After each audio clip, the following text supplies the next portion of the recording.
ang hirap ng maniwala ngayon, ang hirap ng magtiwala ngayon dahil sa mga klase ng mga tao na hindi marunong tumupad doon sa kanilang sinumpaan, doon sa kanilang pinangako, 'di ba? Ang sakit isipin na alam mo 'yun, kung kailan malapit na yung kasal, tsaka lang nagkakaganito, doon mo makikilala talaga yung tao eh. Hindi natin pwede kasing sabihin na natukso lang ako, Kathy G.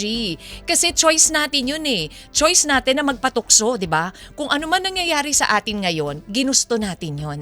Yung boyfriend, itong fiancé nitong si Leslie na si Ruel, ginusto niya na mag-cheat.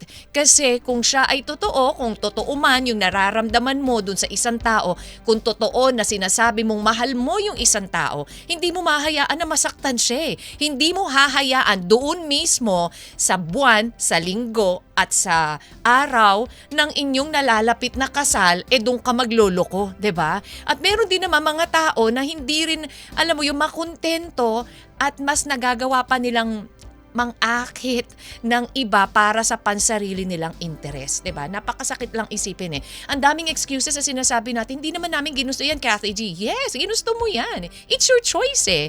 Kasi kung hindi mo naman yan ginawa, pwede mo naman pigilan eh. 'Di ba? Kahit gaano karaming temptation sa paligid mo, kung ikaw may control ka, kung ikaw naniniwala ka dun sa relasyon na pinanghahawakan mo dun sa taong minamahal mo, hindi ka para matempt.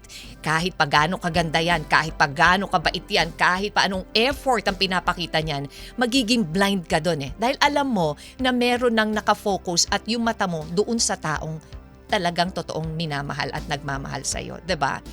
Ang sakit lang isipin na, alam mo yon, yung ganyan na nagtatrabaho ka, binigay mo 100% yung trust mo, pero sinira lang yung tiwala mo.